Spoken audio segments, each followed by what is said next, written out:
C'est Alger Chaîne 3, le journal.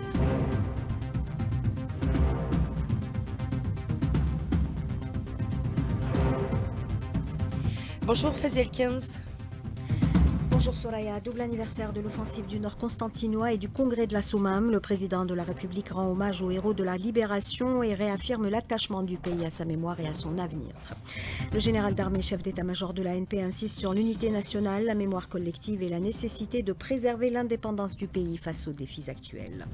Drame routier de vendredi dernier, le procureur de la République dévoile les résultats de l'enquête préliminaire. 4 personnes en détention provisoire. Ils sont inculpés d'homicide involontaire, de mise en danger de la vie d'autrui et de faux témoignages. Les bombardements se poursuivent à Raza, faisant de nombreux martyrs, plus d'une vingtaine ces dernières heures. Les Razaouis qui survivent aux bombes meurent de faim, 13 dont 8 enfants y ont succombé. Gros plan sur l'application Allo Shorta, téléchargeable sur smartphone. Elle permet aux citoyens de signaler en un clic et en temps réel tout comportement suspect ou incident. Et puis championnat d'Afrique des joueurs locaux, la sélection nationale de football est fixée sur son adversaire en quart de finale. Ça sera le Soudan. Le match se jouera samedi prochain. Madame, Monsieur, bonjour et bienvenue dans cette édition. Rendez-vous avec l'histoire. Ce 20 août, nous célébrons la journée nationale du Moudjahed, commémorant le double anniversaire de l'offensive du Nord constantinois en 1955 et du congrès de la Soumam en 1956, deux jalons majeurs de la lutte pour l'indépendance. Et dans un message aux Algériens, le président de la République appelle à renouveler le serment envers les Chouhada et à rester fidèle au message de novembre. Abdelmajid Tebboune réaffirme également l'engagement de l'Algérie pour une nation souveraine, forte et tournée vers le développement durable. Sophia Boukesha. Le président de la République souligne qu'à travers la célébration du 70e anniversaire des attaques du Nord constantinois, l'Algérie ravive le souvenir des batailles de l'honneur où l'armée de libération nationale s'est distinguée avec bravoure, démontrant la détermination des valeureux moudjahidines à infliger de lourdes pertes à l'armée coloniale en imposant le lieu et l'heure de la confrontation militaire. Le chef de l'État ajoute que ces attaques ont contribué à propager dans le monde l'écho de la révolution du 1er novembre 1954. Abdelmajid Tebboune rappelle également qu'en ce jour du Moudjahid, le peuple algérien commémore le 69e anniversaire du congrès de la Soumam à Ifri-Ouzlaguen, tenu le 20 août 1956, une étape du parcours de lutte qui a permis de doter la révolution des structures et des cadres organisationnels pour concrétiser les objectifs de la déclaration du 1er novembre. Le président de la République estime que cette double commémoration est l'occasion de renouveler notre serment aux Chouhada et aux Moudjahidines et notre fidélité au message du 1er novembre. L'Algérie demeure attachée à sa souveraineté nationale, conclut le président de la République, et avance vers les objectifs du développement durable pour une Algérie émergente et prospère. Message également du général d'armée, chef d'état-major de l'ANP, Saïd Chingriha appelle au renforcement de l'unité nationale et à poursuivre l'engagement des Moudjahidines et des martyrs au service de l'Algérie. Samia Allouni.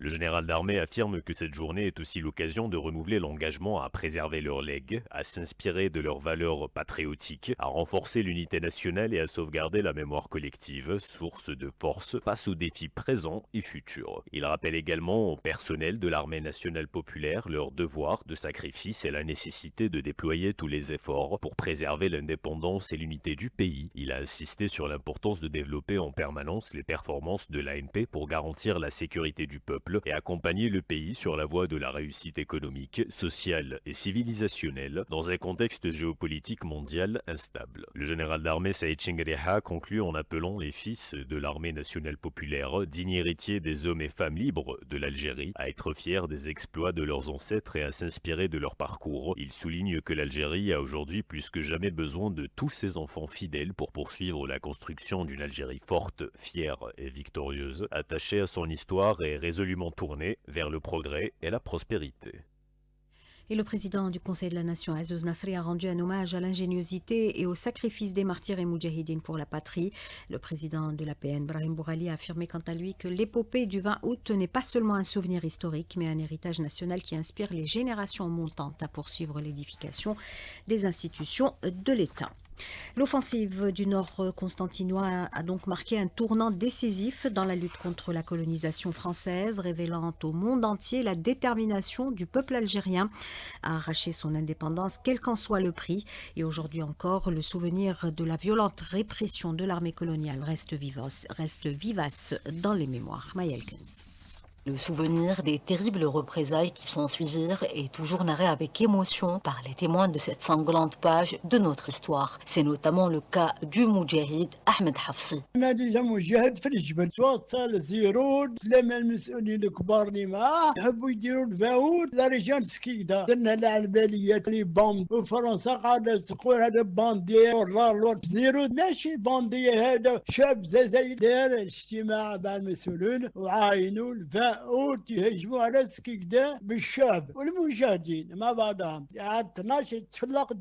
À cette époque, même les plus jeunes se souviennent de scènes bouleversantes à l'instar de Hawass el-Kenz, dont la date du 20 août a été l'élément déclencheur dans sa décision de prendre le maquis. Le 20 août 55 a commencé à Skikda par une attaque d'anciens moudjahidines à l'entrée du faubourg de l'Espérance, en face des casernes militaires, et elle s'est enflammée d'une autre manière. J'avais pu rentrer chez moi, je me suis mis à la fenêtre avec ma grande sœur et très vite on a vu passer un très gros camion chargé de morts. Une demi-heure après, j'ai vu des centaines de personnes, paysans, travailleurs agricoles, très pauvres, et ils marchaient lentement, encadrés par des militaires. On les a emmenés au stade du 20 août 55. Là-bas, ils ont été mitraillés, tous, et on a laissé les corps le long des barreaux du stade. C'était un assassinat terrible. Ce double anniversaire est une opportunité pour mettre en avant la bravoure, le courage et l'abnégation des moudjahidines qui, à travers leur combat sans concession contre la France coloniale, ont permis à l'Algérie de recouvrer son indépendance et sa souveraineté.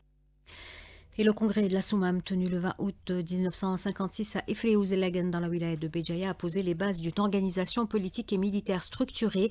Il a redéfini les zones de combat, unifié les rangs et affirmé la primauté du politique sur le militaire. Mohamed Haouchi.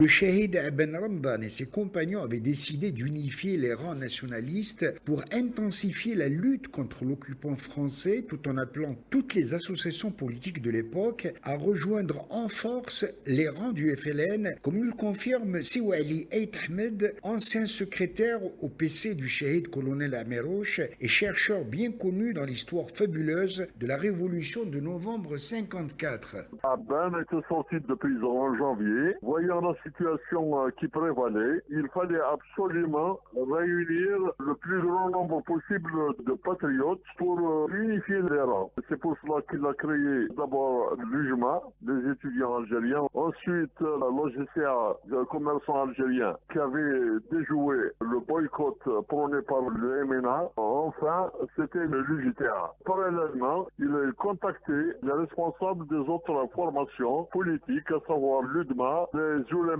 et le Parti communiste algérien. Et il les a convaincus de rejoindre le FLN et de dissoudre leur formation. Et il fallait absolument faire le point, le bilan, et surtout skisser les perspectives d'avenir. Et c'était le 20 août 56 à Ifri. Tizouzou, Mohamed Haouchin pour Algérie 3. Retour à présent sur le drame routier de vendredi dernier qui a coûté la vie à 18 personnes après la chute d'un bus dans Oued El Harrach. Dans une conférence de presse, le procureur de la République près le tribunal de Dar el Baïda a dévoilé les résultats de l'enquête préliminaire. 4 personnes sont en détention provisoire, le propriétaire du bus, le chauffeur, le receveur et l'inspecteur technique. Ils ont été reconnus coupables d'homicide involontaire, de mise en danger de la vie d'autrui et de faux témoignages. Rostom Mansouri fait état d'un enchaînement d'infractions graves ayant conduit au drame. On l'écoute. L'enquête préliminaire révèle que le bus n'était pas habilité à rouler puisqu'une décision provisoire de non-circulation avait été établie par la direction des transports de la wilaya d'Alger.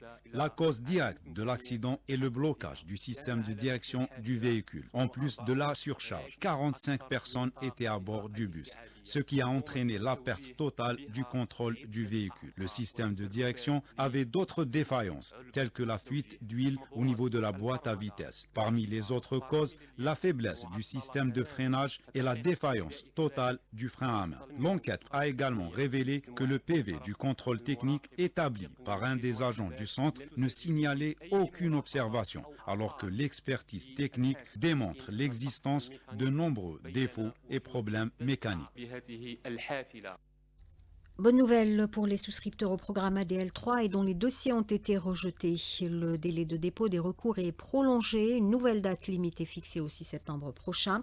Cette décision permet aux souscripteurs de compléter leur dossier et vise aussi à faciliter l'examen et le traitement des recours dans les meilleurs délais. L'ADL invite les personnes concernées à soumettre leur recours en ligne sur le site officiel de l'agence. 8h10 sur Alger, chaîne 3, Raza, la politique de la terre brûlée, de l'extermination et de la déportation se poursuit. Les bombardements s'intensifient également, faisant de nombreux martyrs, plus d'une vingtaine ces dernières heures. Les Razaouis qui survivent aux bombes meurent de faim, 13 dont 8 enfants y ont succombé. L'aide humanitaire est bloquée au poste frontière de Rafah. Des centaines de camions attendent depuis des jours l'autorisation de l'entité sioniste pour livrer des vivres dans le territoire palestinien affamé. Un responsable de l'OMS estime que seuls 50 camions parviennent à entrer chaque jour. Au Sahara occidental, une campagne est lancée pour alerter sur les manœuvres marocaines et exiger l'indépendance. L'action initiée par de jeunes Sahraouis dans la rue et sur les réseaux sociaux vise à dénoncer le pillage des ressources naturelles du Sahara occidental par l'occupant marocain et réitérer le rejet des manœuvres du Marzen qui entravent leur droit à l'autodétermination, à la liberté et à l'indépendance. Retour chez nous pour parler de cette application lancée par la DGSN, téléchargeable sur smartphone. Allo Shorta permet aux citoyens de signaler en un clic et en temps réel tout comportement suspect ou incident. Samia Alloun pour le détail. C'est ici, au centre de commandement et de contrôle de la sûreté de la wilaya d'Alger, où tout type de signalement aboutissent pour un suivi, une remontée d'informations ou autre selon le type de dénonciation, à travers le numéro vert 1548 ou l'application mobile Allo Shorta. Une application numérique qui modernise le lien entre les citoyens et les agents de police qui vient s'ajouter à la panoplie d'outils de signalement traditionnels. Elle permet de transmettre en instantané une alerte en image, en enregistrement vocal. Elle transforme chaque smartphone en un outil de prévention. Mohamed Louassa, officier de police, coordinateur au niveau du centre de commandement et de contrôle de la sûreté de la wilaya d'Alger. Cette application a été créée par des cadres de la Direction générale de la sécurité nationale. Elle a comme une efficacité la simultanéité de l'intervention. Ça demande quelques secondes, elle arrivera directement au niveau de la salle call center. Il y a beaucoup de citoyens, ils nous informent, ils dénoncent les malfaiteurs ou les dealers de drogue. Il y a des citoyens, des fois ils nous envoient des photos, voilà j'ai acheté tel produit alimentaire, il me paraît qu'il est avarié. Nous envoie la photo, l'adresse, on prend note à notre niveau et on envoie directement, on informe les services concernés tels que la police générale. Ils se dirigent directement chez le local commercial, ils le convoquent de se présenter à leur niveau pour des mesures à prendre. L'objectif de Allo Shorta, ancrer chez les citoyens un réflexe de signalement, d'alerte pour renforcer davantage la vigilance collective en ayant recours aux smartphones et réseaux sociaux officiels de la DGSN afin de signaler tout comportement suspect, incident ou situation inhabituelle. Sport football, championnat d'Afrique des joueurs locaux. La sélection nationale est fixée sur son adversaire en quart de finale. Ça sera le Soudan. Le match se jouera samedi prochain à 18h à Zanzibar. L'Algérie, deuxième du groupe C avec 6 points, devra sortir le grand jeu face au leader du groupe D qui a terminé devant le Sénégal, tenant du titre. Et c'est demain, jeudi, que sera donné le coup d'envoi de la saison 2025-2026 de la Ligue 1.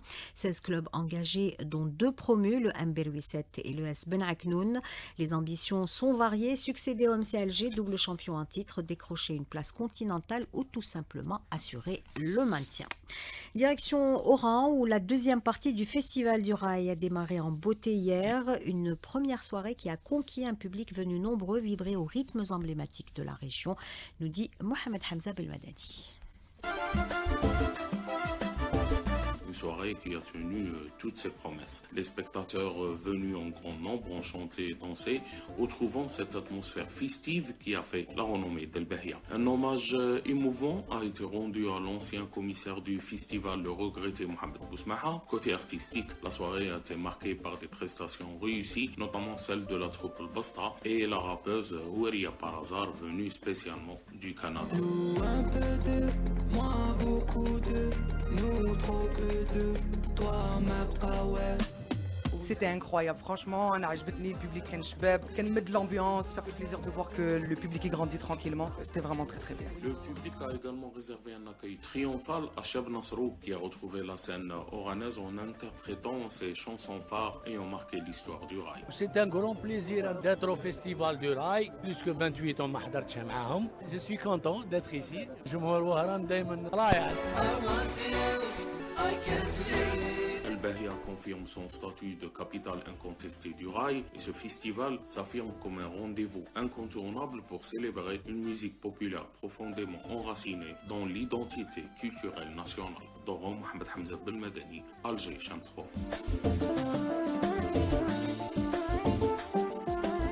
Et c'est avec ces rythmes entraînants que nous refermons les pages de ce journal réalisé par Issa Abdelrahman. Samir était à la console technique, Hussein à la régie d'antenne et Yassine au streaming vidéo.